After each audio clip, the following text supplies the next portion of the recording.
Bom dia, eu sou o Laio, sou do Emote Fortaleza, e vou apresentar hoje a 20ª sessão de discussão de casos complexos em imunomatologia. Primeiro caso, paciente FMC do sexo feminino, de 63 anos, deu entrada no hospital para uma reserva cirúrgica de fratura de fêmur. Nos testes pré-transfusionais, apresentou PAI positivo. E sempre, toda vez que dá PAI positivo, a amostra é enviada para o hemoste para identificar os anticorpos. O paciente relata, no caso, relata tem 5 gestações, com 4 parto e 1 aborto. Fala que não tem nenhum histórico de transfusão e não fez nenhum procedimento cirúrgico que precisasse transfundir. Chegando no laboratório, a gente fez a PAI, que apresentou aglutinação 2+, nas 3 hemácias. O ABO dele deu A positivo, sem discrepância, e o seu TAG, com direto, apresentou negativo. Foi feito o painel do paciente, onde deu aglutinação toda positiva em LIS e mais forte em enzima. Se a gente prestar atenção nesse painel, a gente vai ver alguma coisa que vai chamar a atenção. Se a gente olhar bem, o alto desse painel ele é negativo. Então, sempre quando a gente vê um painel todo positivo com o seu alto negativo, a gente sempre tem que prestar bem atenção nisso, porque pode abrir hipótese para outras coisas. É que a gente pode deduzir de um painel todo positivo com alto negativo. A gente pode ver que pode ser um sangue raro, que aglutina com todas as imagens do painel, mas menos com ele mesmo. Ou uma associação de anticorpos que desce o painel todo positivo. Então, quando tem um painel todo positivo, a gente não encontra um anticorpo, a gente passa o painel xenotipado. Porque o painel xenotipado, ele tem alguns fenótipos que o nosso painel normal não tem. Ele vai pegar anticorpos de alta e de baixa frequência. Como a gente pode ver, a gente tem o anti-SNU, o Diego B, que no nosso painel normal não tem. E no xenotipado vai ter. Mas nesse caso, quando a gente passou ele continuou reagindo em todas as hemácias, em LIS e em enzima. Então, o próximo passo desse paciente era fazer a fenotipagem dele. Como ele nunca tinha sido transfundido, nada, e o TAG era negativo, a gente pode prosseguir com a fenotipagem normalmente dele. O paciente é um R1, a fenotipagem dele, os antígenos de alta frequência, como o xelano, o IMS, são positivos. Diego A negativo, indicando que o Diego B dele é positivo. Então, a gente olha na fenotipagem dele que não é uma fenotipagem normal, não tem nada de especial nela. E agora, o que é que a gente vai fazer? Alguém tem alguma ideia? A gente faz uma auto-adsorção ou uma ala-adsorção nesse caso? Quem que pode responder para o Laio? O que vocês fariam? Uma autoadsorção ou uma aloadsorção? Quando é que eu posso fazer uma autoadsorção, gente? Quando eu tenho um autoanticorpo, né? Essa paciente tem um autoanticorpo, o autocontrole e o TAD são como? São negativos, então a gente não pode fazer uma autoadsorção, não é isso, Laio? Correto. Mesmo que a paciente não tenha sido transfundida, mesmo assim, aí como ela não tem um alto positivo, a gente não pode fazer uma autoadsorção. Como nada aglutina nas imagens dela, a gente não pode fazer uma adsorção, porque não vai ter nenhum resultado. Então, a gente faz uma alo-adsorção.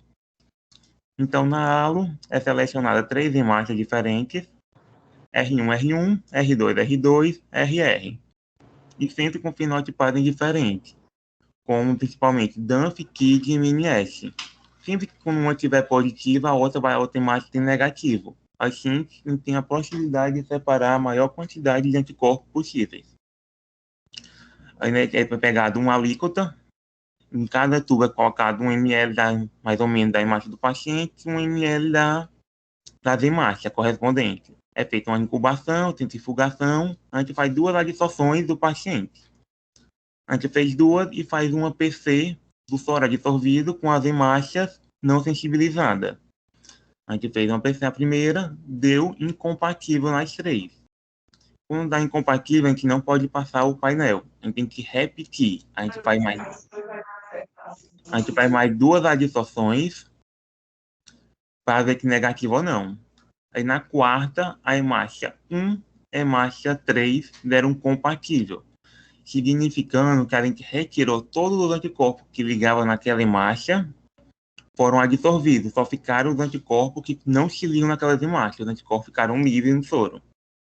Então a gente pode passar o painel da hemácia do soro absorvido 1 e do soro absorvido 2.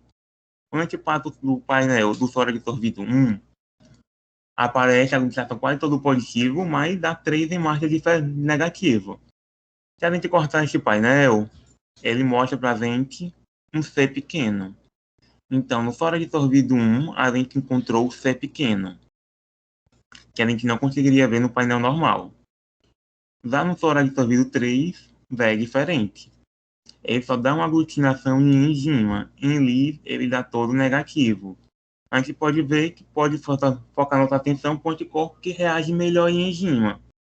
No caso, pode ser o quê? O DANF, um Lewis. Cortando o painel, a gente encontra um Lewis lá, que ele já tem afinidade mais aglutina melhor em enzima. Então, a gente continua a hemácia 2.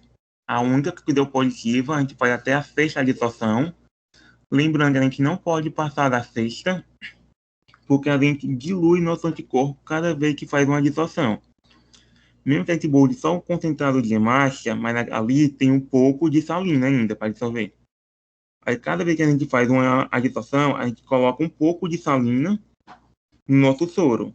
Até a C pode ser pouco, mas quando a gente faz 6 vezes essas adsorções, a gente dilui um pouco o nosso anticorpo e pode negativar, não porque a gente absorveu o anticorpo, mas sim que a gente diluiu tanto o anticorpo que ele não está mais reagindo. Então, ele pode dar um resultado negativo e pode ter um anticorpo. Tem que ter cuidado da quantidade que a gente vai fazer. Nesse caso, a gente fez o painel, ele apareceu, mas nesse caso só apareceu em Li e em enzima deu negativo. Então, a gente pode dizer que é um anticorpo que não aparece em enzima. O antígeno é quebrado quando a gente é tratado com enzima. Foca a nossa atenção para quem? DANF e MNS, que a gente sabe que eles não aparecem em enzima. Cortando o painel, aparece um FAIA. Então, o nosso paciente, unindo os 3 painéis, ele tem o painel 1, C pequeno, painel 2 tem um FAIA, painel 3 tem um MIUSA. Se a gente olhar, quando a gente une os 3 painéis, eles vão dar um painel todo positivo, indicando a gente que o primeiro painel que é todo positivo. Se a gente prestar atenção, as aglutinações são diferentes. No painel principal, no primário, era tudo 2+, e enzima tudo 4+. Mas nesse painel 2 e 3 dão aglutinação 1 e 2+. Porque eu diluí um pouco do meu anticorpo nas adsorções e ele reagiu mais fracamente com as hemácias. Por isso, a gente tem que ter cuidado nessa parte de diluir. Sempre fazer um procedimento das hemácias, tentar tirar o máximo de salina possível quando for fazer uma halo, para não diluir o nosso anticorpo e dar um resultado líquido. Então, a gente tem um C pequeno, FAIA e um LIUSA, os anticorpos que a gente encontrou. Mostra aqui a fenotipagem dele. Que a gente vê, ele é C pequeno negativo, FAIA negativo e LIUSA negativo. Por isso que o alto dele é negativo. Os anticorpos que ele tem são 3 haloanticorpos que não se ligam nas hemácias dele, mas quando a gente bota em conjunto no painel, ele aglutina todos. Por isso que tentem ter cuidado com isso. Fazer uma halo quando for necessário para identificar todos os anticorpos. Gente, deixa eu perguntar uma coisa. Como que a gente poderia ter uma dica naquele primeiro painel que era uma associação de anticorpos e não um sangue raro? O que eu podia fazer ali que eu já conseguiria olhar e falar assim, vixe, isso daqui deve ser uma associação de anticorpos? Quem que pode me dizer? uma coisa relativamente simples, na verdade, bem simples de ser feita, que já poderia dar um caminho para a gente? O que aconteceria se eu pegasse uma bolsa com o fenótipo estendido do paciente e fizesse uma prova cruzada? Se fosse um sangue raro contra um antígeno de alta frequência, eu esperaria que ia dar uma bolsa incompatível. E uma associação de anticorpos, eu vou encontrar uma bolsa compatível. Então, essa é uma dica de um teste muito simples que a gente pode fazer para pensar se eu estou diante de um caso de associação de anticorpos ou de um sangue raro. Claro que eu nunca vou poder parar aí, né? Eu teria que ou fazer a aula de sorção, ou fazer vários painéis de hemácias selecionadas com fenótipo estendido, tentando descartar alguma coisa por trás, né? Então, por exemplo, eu selecionaria um fenótipo estendido, mas eu não teria o DAFA em um determinado painel, que fosse DAFA positivo. Aí eu conseguiria confirmar o DAFA. Então, na verdade, é uma dica, mas não é o único teste para ser feito de forma alguma, porque a gente sempre tem que lembrar que toda vez que a gente tem um painel na nossa mão, a gente tem que ir até o final. Eu não posso simplesmente encontrar uma bolsa compatível e parar por aí. Eu tenho que sempre identificar meus anticorpos, principalmente que esses anticorpos podem desaparecer, né? São anticorpos esses que podem dar problema no futuro, né? Principalmente ser pequeno e DAFA podem causam geralmente reações transfusionais hemolíticas, geralmente tardias, mas podem causar reações imediatas. E a outra coisa, né, Laio, que a gente poderia ter feito aqui para ajudar no estudo, era fazer o eluato da primeira aerodissorção. Então, peguei aquela minha primeira hemácia, R1, fiz uma dissorção, sei o painel do soro adsorvido, como o Laio fez, e eu poderia ter feito também um eluato para ver o que ia aparecer nesse eluato. E aí, esse joguinho de painel de soro adsorvido e eluato é importante também para a gente, às vezes, identificar algum anticorpo que se diluiu no meio do caminho e que se concentra quando a gente faz eluição. Então, o eluato é um teste muito importante que acaba não perdendo o anticorpo como pode perder na dissorção e que a gente tem que lançar mão de vez em quando para poder terminar nossos estudos. Não é isso, Laio? Isso mesmo. Tá? Sempre quando a gente dilui muito o anticorpo, como eu falei, a gente perde dilui não aparece. A gente pode fazer o eluato dele, na primeira dissorção, que está bem concentrado o anticorpo para poder identificar. É uma das possibilidades de fazer que eu não citei aqui, no caso. A gente vai para o caso número 2, que é um paciente MAP, 67 anos, do sexo masculino. Foi fazer exame de rotina e apresentou hemoglobina de 5,5. Então, o médico recomendou que fosse para o hospital para ser transfundido para a hemoglobina. Chegando lá, o médico concentrou um concentrado de hemácia para a hemoglobina. Aí, nos testes transfusionais, apresentou PAI positivo. E, como falei, sempre PAI positivo, tem que mandar para o hemócio para a gente identificar o anticorpo. O paciente fala que nunca foi transfundido quando era novo.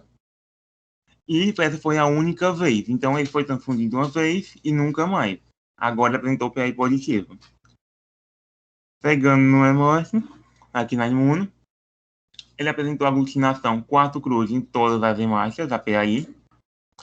Deu ABO O positivo, sem discrepância. Seu TAG deu aglutinação de 4 cruzes. Quando o TAG está positivo, a gente faz a mono para saber qual a classe do anticorpo está nas hemácias. E deu só IVV, 4 cruzes, tá bem. Então, foi feito o painel de identificação de anticorpo, que reagiu com todas as hemácias. Nesse caso, o alto dele também aglutinou 4 mais, indicando que tem algumas hemácias que se ligam em todo o painel e se liga nele mesmo. Quando o painel está todo positivo, a gente tenta fazer o painel denotipado para identificar algum outro anticorpo de alta ou baixa frequência. Nesse caso, o painel apresentou a aglutinação toda positiva também, não dando para identificar esse anticorpo. Então, um paciente a primeira vez não tinha histórico e não transfundiu há muito tempo, a gente pode fazer a fenotipagem desse paciente. Mas lembrando que o TAG desse paciente é positivo, 4 cruzes. Como é que a gente vai fazer uma fenotipagem com TAG de 4 cruzes? A gente faz com um TAG negativo ou fraco. Dá para fazer o perfil 1 e 2 e o RH e QEL. Mas um TAG 4 cruz, ele vai aglutinar, vai atrapalhar a nossa fenotipagem inteira, vai dar tudo positivo. Então, sempre quando um TAG é muito forte, de 3 a 4 cruz, a gente faz uma cloroquina. E a gente incuba as hemácias do paciente com cloroquina no máximo 2 horas, podendo em 1 hora pegar uma alíquota e lavar e fazer o TAG para ver como é que dá. A gente esperou 2 horas e a aglutinação do TAG diminuiu para 1+. 1+, a gente pode fazer o RH e QEL, perfil 1 e o perfil 2 ainda. Mas o perfil 3 a gente não pode fazer ainda, porque o TAG está positivo e se a gente fizer, vai dar tudo positivo na nossa cartela. Então a gente faz um bloqueio da cloroquina. Pega uma líquido da cloroquina, coloca com soro de Cumbres, incuba 20 minutos, lava, centrifuga e faz o nosso TAG. Aonde já apresentou TAG depois de uma cloroquina e um bloqueio, TAG negativo. Sempre é bom, recomendado colocar essa observação, que foi feita o TAG negativo após cloroquina e bloqueio. Para a gente, quando for ver o estudo futuro, alguma coisa depois, saber que aquele MNS foi feito um TAG, o TAG negativo depois de bloqueio e cloroquina, que a gente fez alguma coisa para negativar aquele TAG. Observações. Então, fez a fenotipagem do paciente, deu R0, R0, sem nenhum fenótipo raro. O de alta frequência são positivo, de baixo são negativo. Então, fenotipagem simples. Cotidiano. Então, o que fazer agora? Com TAG positivo. Alto ou halo? O paciente nunca transfundiu há muito tempo com alto negativo. O que é que a gente faz?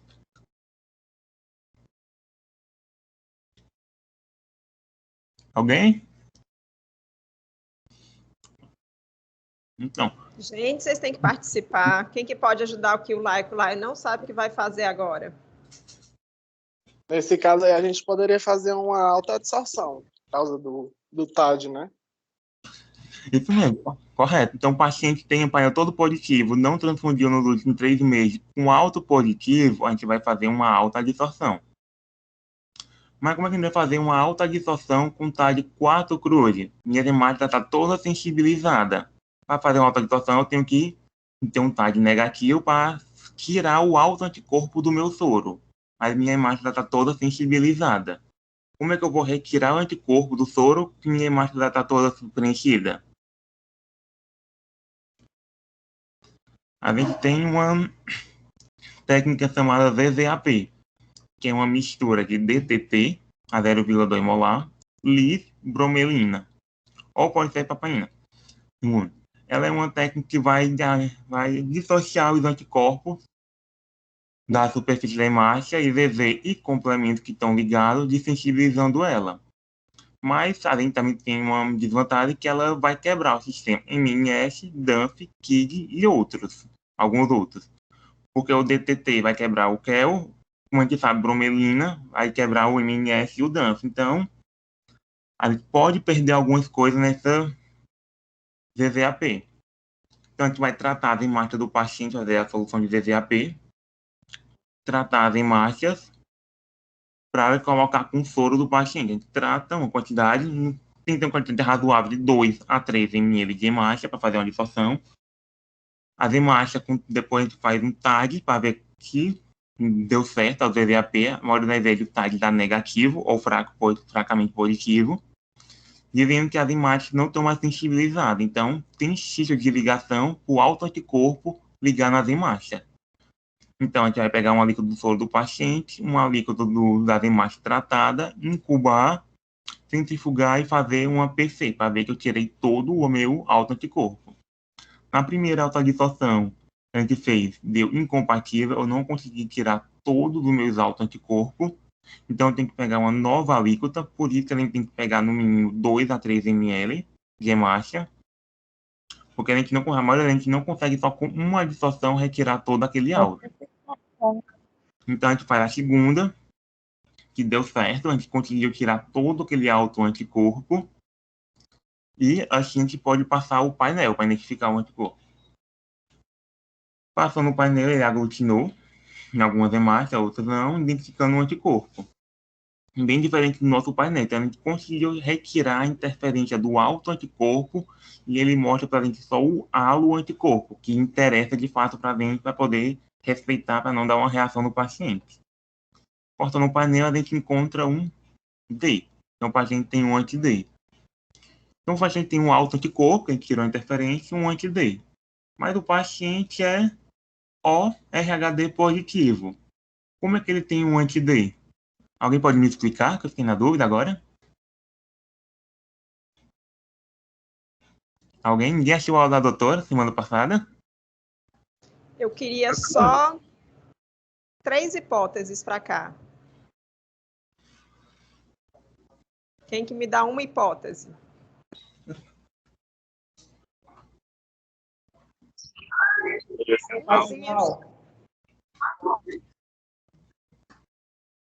É o paciente imunizado, né? Você pensa, mas por que um RHD positivo iria fazer um anti-D? Qual é a razão? D parcial? Oi? D parcial? Pode ser um D parcial com anti-D, né? Muito bem. Qual a segunda razão que vocês podem imaginar? Um alto D. Um alto anti-D, com certeza, é uma segunda razão que a gente sempre tem que pensar. A terceira razão, que pode ser também.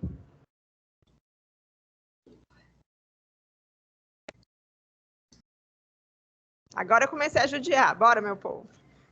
Terceira razão para um D positivo para aparecer um anti-D no seu painel. Quem conhece um anticorpo que parece um anti-D, mas na verdade ele não é um anti-D? Um anti-LW. Um anti-LW, muito bem, Joel. Né? Então, é um anticorpo que ele reage com as hemácias de adulto, que são RHD positivas, né? Mas quando a gente testa com hemácia de cordão, não é, Joel? Mesmo hemácias RHD negativas vão ser incompatíveis. Então, o anti-LW é uma possibilidade sempre quando eu vejo um anti-D no painel de um indivíduo RHD positivo.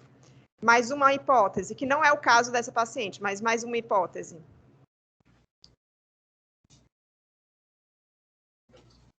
Uma hipótese é um anti-D passivo, não é verdade? De onde viria esse anti-D? De várias formas. Pode ser uma puérpera que tenha tomado um Rogan de forma errada, né? Ela era RHD positivo, ou certa, às vezes era um D parcial que recebeu um anti-D.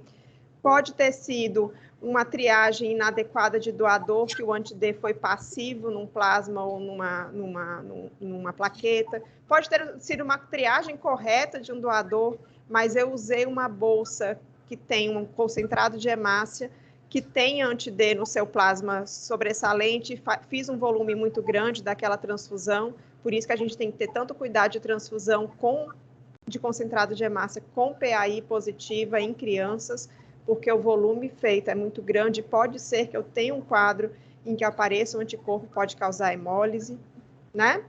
Então, pode ser um anti-D passivo. Pode ser mais o quê? Se essa paciente tivesse tido um transplante de fígado, o que poderia ser esse anti-D dela?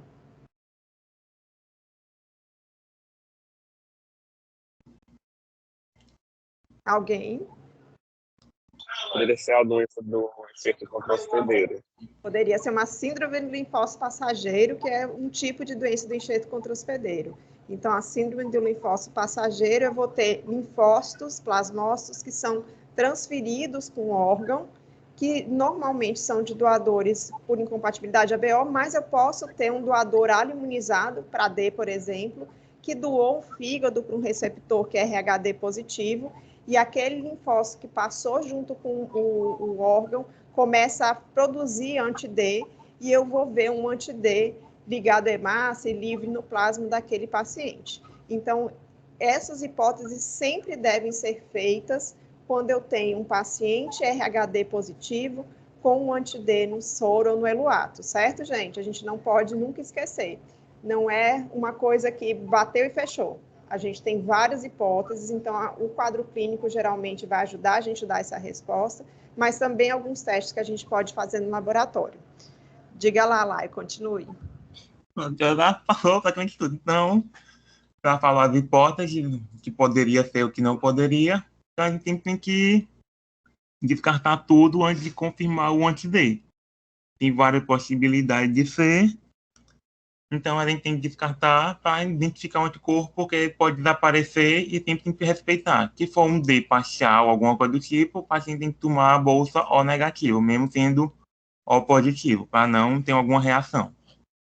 Mas é por caso clínico número 3, que é um paciente LCS, de 55 anos, sexo masculino, diagnóstico de linfoma não Hodgkin, deu entrada no pronto-socorro, cansado, com dispneia, desorientado,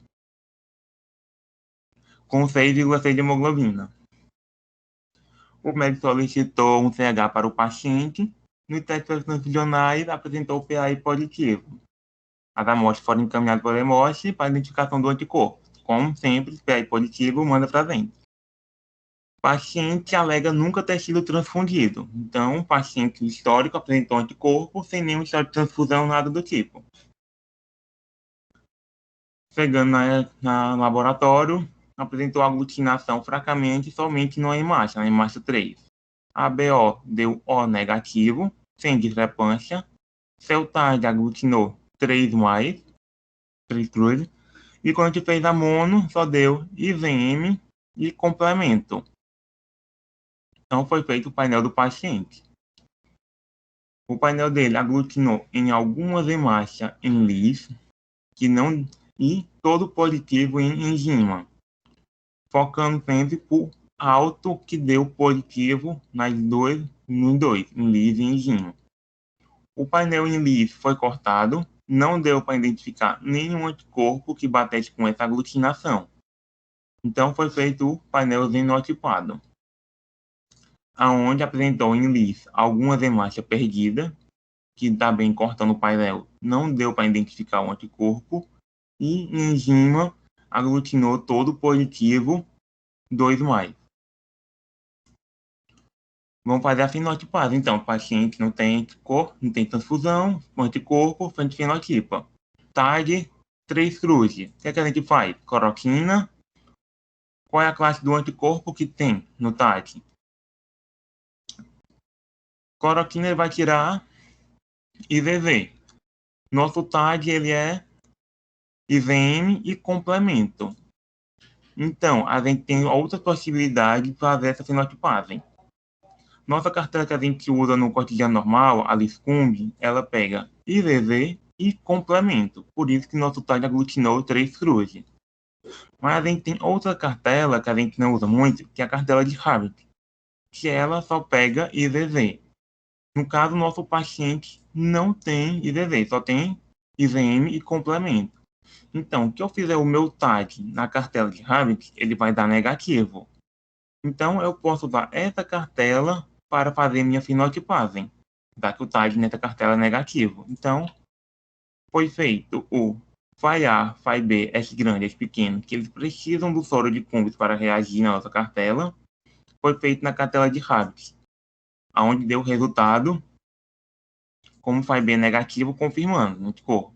E o M e o N não precisa do soro de Cumbres, então a gente pode usar uma cartela neutral para fazer ele. E os demais nas cartelas normais dele. Foi feita a fenotipagem do paciente, deu RR, com a fenotipagem normal, que é o positivo, que é o negativo, celano positivo, Diego A negativo, não indicando nada para que a gente focasse alguma coisa a gente precisasse ver. Nesse caso, o que a gente vai fazer? Uma alta alo, uma alo. Alguém tem alguma hipótese de alguma outra coisa? Vamos fazer isso de novo. O paciente nunca transfundiu, só tem anticorpo frio. O paciente só com anticorpo frio, a gente faz a PAI em tubo, onde aglutinou em marcha 1 e 2, aglutinou. Só tem IVM e complemento, sem história de transfusão. Alguém tem alguma ideia que pode ser, o que pode ser feito?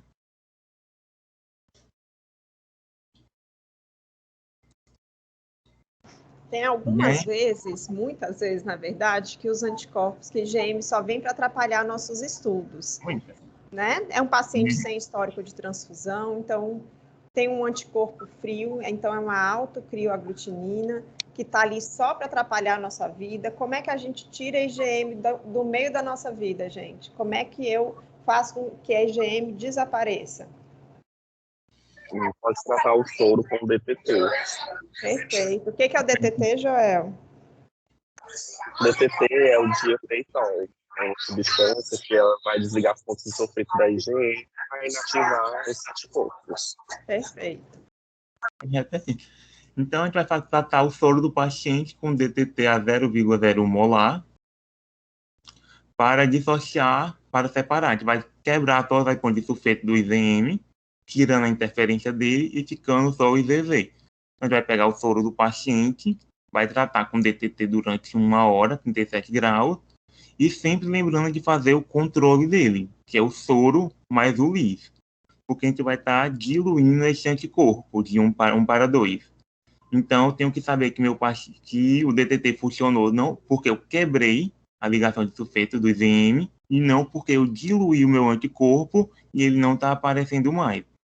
Então, eu tenho que fazer o painel do soro tratado e do soro controle, que no meu controle é para aparecer o anticorpo, porque eu estou diluindo ele, mesmo assim ele está aparecendo. Então, que dê negativo no DTT, porque eu quebrei aquela ligação, que era só IgM, e não está aparecendo. E como a gente dilui o nosso anticorpo, na cartela a gente acaba de colocar 25 microlitros, a gente coloca 50 microlitros do soro tratado e do controle na cartela. Então a gente faz o nosso painel com soro tratado, que deu todo negativo, significando que a gente quebrou todo o IgM e não tinha nem o IgG. Então, a gente tem que fazer o controle para saber se eu quebrei a ligação de IgM ou que eu diluí o meu anticorpo. Faço o painel controle, meu painel controle continua reagindo. Então, quer dizer que mesmo eu diluindo o anticorpo, 1 para 2, ele continua reagindo. Então, isso valida o meu painel com DTT, quer dizer que eu quebrei aquele IgM e não tinha nem o IgG. Então, eu posso dizer que meu paciente só tem anticorpo frio. É um paciente com autocrioaglutinina. Aí eu posso saber se ele tem amplitude térmica ou não. Eu posso fazer um painel pré-aquecido para saber se ele vai ter significado clínico ou não, que ele vai reagir a 37 ou só vai reagir a TA. Eu posso incubar o painel, incubar o soro separadamente, 15 minutos, depois eu coloco os dois, soro e hemácia, incubo mais 15 minutos, depois centrifugo. Se ele não reagir, meu paciente não vai tirar a autocrioaglutinina, não tem amplitude térmica, não vai ter um significado clínico na minha transfusão, não vai causar uma reação nada do tipo. Se ele já tiver amplitude térmica, tem que ter comunicado ao médico que ele só tem autocrioaglutinina com amplitude térmica, porque pode ter algum efeito no paciente, isso. Então, pronto. Vamos para o quarto quadro clínico. Paciente JC, 69 anos, sexo feminino, com diagnóstico de mieloma múltiplo há alguns anos, acompanhado pela hemose. Transfunde uma vez a cada 2 meses, mais ou menos. No último mês, começou um tratamento com daratumumab. Quando foi fazer a transfusão, foi feita a PAI, depois de 2 meses, dele, que apresentou o PAI positivo pela primeira vez. Então, esse paciente foi encaminhado para o laboratório para fazer a identificação do anticorpo. Chegando lá, apresentou o PAI positivo na hemácia 1 e na hemácia 3. O ABO deu B positivo, sem discrepância. Seu TAG aglutinou um WIC. E quando foi feita a mono, deu só IgG WIC também. Foi feito o painel desse paciente, onde aglutinou em todas as hemácias fracamente positivo, em LIS e enzima. Alguns dando mais forte, outros dando mais fraco. sem saber o que era. Com alto, positivo também. Foi feito o painel xenotipado para tentar encontrar alguma coisa a mais, aonde deu o mesmo padrão. Tudo positivo, francamente positivo. Paciente, como já era um paciente com mieloma múltiplo com histórico, ele já tinha essa fenotipagem estendida no SBS, que é todo paciente com mieloma múltiplo, alguns diagnósticos de transfusão, que vão transfundir muito, que já faz a fenotipagem estendida para ter o histórico dele. O paciente era R1, R2, com fenotipagem normal, de baixa frequência negativa, de alta positiva, então não tinha nada demais na fenotipagem dele. Então, o que a gente vai fazer agora no painel todo positivo IC, paciente com transfusão recente, com alto positivo e tarde positivo? Alguém tem alguma ideia, alguma hipótese do que pode ser?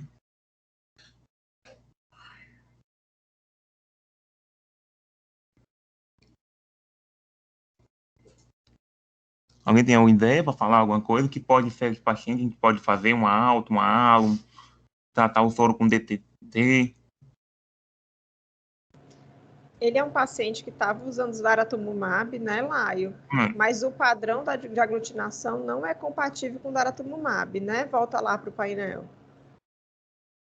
Lembrar que o daratumumab é um anticorpo monoclonal, o anti-CD38, que vai dar uma aglutinação em LIS e vai negativar a aglutinação no painel enzimático. Ops. Não é isso? Acho que o painel foi errado, doutora.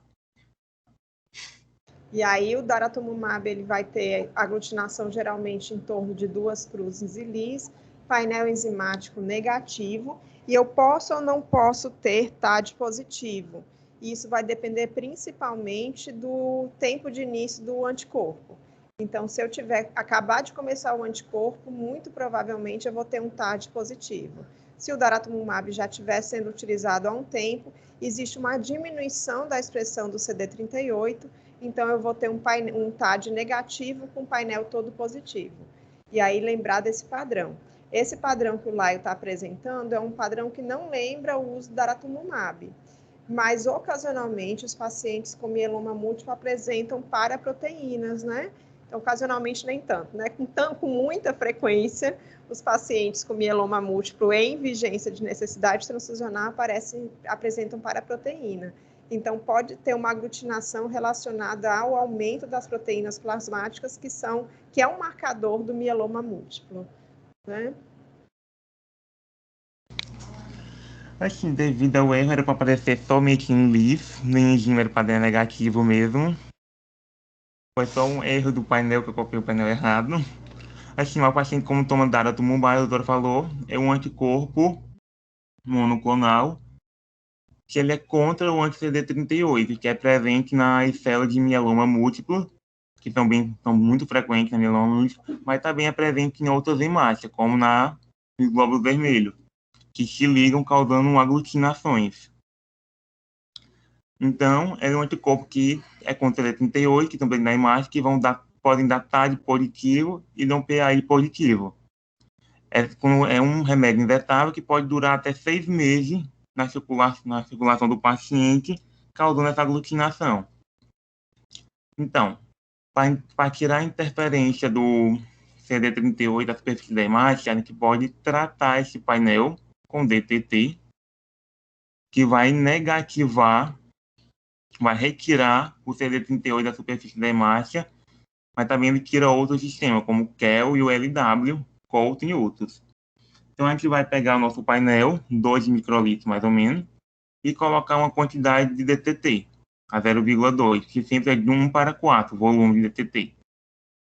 A gente trata o painel com DTT, depois lava, ressuspende a 1%, que a gente vai usar em cartela, e sempre quando a gente trata as imagens com DTT, a gente tem que ter um controle, pegar uma imagem que é o positiva, tratar junto com o nosso painel, e depois fazer o KEL dessa hemácia. Porque o DTT ele vai quebrar o sistema KEL. Então, se o DTT tiver feito o efeito dele, a hemácia KEL positiva é para dar depois do DTT KEL negativa. Então, dando certo DTT, a gente pode fazer o painel do soro do paciente com as imagens tratadas com DTT.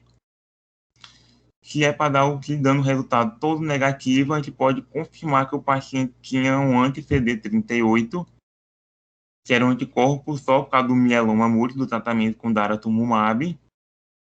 E o daratumumab, tirando interferência, ele não tinha nenhum outro anticorpo. O painel deu todo negativo. Então, o paciente só tinha um anti-CD38, que o anti-CD38 ele pode mascarar outros anticorpos, pode ficar encobrindo. Então, sempre a gente tem que tirar a interferência dele, quando for fazer o painel, para ver que ele não criou nenhum alvo anticorpo. Ele provoca aglutinação positiva, da UPI positivo toda a vida, por causa do medicamento. E ele, né, que não consegue detectar o antígeno que é o sistema KEL, porque ele vai destruir o DTT. Então, era só isso. Agora é só estudar e ler o SPOP, para saber como é que faz cada procedimento, as técnicas e o passo a passo. Muito bem, Laio. Obrigada, gente. Eu só queria reforçar, o Laio utiliza o DTT em 2 casos, né? Um caso em que ele tratou o plasma com a intenção de acabar com a IgM, que estava atrapalhando o painel, e um outro caso que ele tratou as hemácias. Então, lembrar que quando a gente faz uma hipótese diagnóstica e falar assim, o DTT vai resolver, a gente tem que pensar o que a gente realmente quer que o DTT resolva, né? Então, quando eu estou pensando numa IgM, eu vou tratar o plasma. Quando eu estou pensando na destruição de algum antígeno, por exemplo, aqui o CD38, eu vou tratar a hemácia do painel. Então, ocasionalmente, a gente vê alguma dificuldade em decidir o que é que vai ser tratado. É muito importante só que a gente tenha isso em mente. E que eu vou usar concentrações diferentes de DTT. Então, para o plasma, eu vou usar um DTT menos potente, né, para destruir IgM, e eu preciso de uma concentração maior para quebrar alguns antígenos eritrocitários, né, por exemplo, aqui o CD38. Lembrar também que o CD38 ele pode não estar presente em algumas hemácias, que podem dar dicas para a gente do que está acontecendo. Que hemácias que vocês conhecem que não tem CD38? Que aí, quando eu fizer esse painel aqui, por exemplo, um paciente com mieloma múltiplo, que não vem normalmente o histórico de usar daratumumab, isso é uma raridade chegar já com histórico, geralmente a gente tem que adivinhar. Então, toda vez que você vira um painel todo positivo em NIS, negativo em enzima, paciente com diagnóstico de mieloma múltiplo, lembre-se que vocês vão escavocar para descobrir se o paciente usou daratumumab. O último caso que eu me lembro, era até um plantão do Joel, né, Joel? No laboratório, juraram por Deus que não tinham usado a medicação. Falei, vai atrás, né? Aí a gente foi atrás e realmente, na terceira pergunta com a família, descobrimos uma pessoa que acompanhava realmente o paciente e aí falou sim que usava o daratumumab. Mas eu posso ter algumas dicas. O que mais que eu tenho de hemácia no laboratório? Que vai dar negativo se eu fizer a prova com o plasma desse paciente em uso do daratumumab? Quem sabe? Tem uma hemácia que o laboratório de imunemato adora usar. Qual é a hemácia que o laboratório de imunemato adora usar para tentar identificar alguns anticorpos, dar pistas de qual especificidade? Então, célula de cordão, gente. Célula de cordão não tem expressão de CD38 e é uma dica a mais que está daratumumab ali no meio do caminho. Claro que a gente tem outros antígenos que também não são expressos na célula de cordão, a gente tem que ficar de olho nisso. E uma outra hemácia que de vez em quando a gente se depara no laboratório é a hemácia lútera A-B-. Então, essa hemácia é uma hemácia que também não tem uma expressão de CD38 e eu posso usá-la também para poder ajudar ali na minha hipótese diagnóstica quando eu não tenho certeza que o paciente usou ou não daratumumab, tá? Então, são algumas dicas, existem algumas técnicas descritas na literatura de tirar a interferência. A mais utilizada realmente é o tratamento da hemácia com DTT, mas tem uma técnica, por exemplo, de bloqueio, que até foi um trabalho da ProSangue, Hemos e Hemominas, que mostrou um bloqueio muito semelhante que a gente faz para fenotipagem, com o uso do resto da droga, do frasco do daratumumab, para ajudar a fazer nossos testes sem ter o problema de estar quebrando alguns antígenos, por exemplo, o sistema KEL, que o Laio comentou. E aí a outra coisa muito importante que a gente vai lembrar é que o daratumumab permanece na circulação, atrapalhando os testes por até 6 meses após o último uso. Então, essa é uma informação muito importante. Não adianta a gente perguntar simplesmente se fez daratumumab agora. Eu preciso saber o histórico dos últimos 6 meses para poder traçar meu raciocínio e fazer meu estudo com segurança.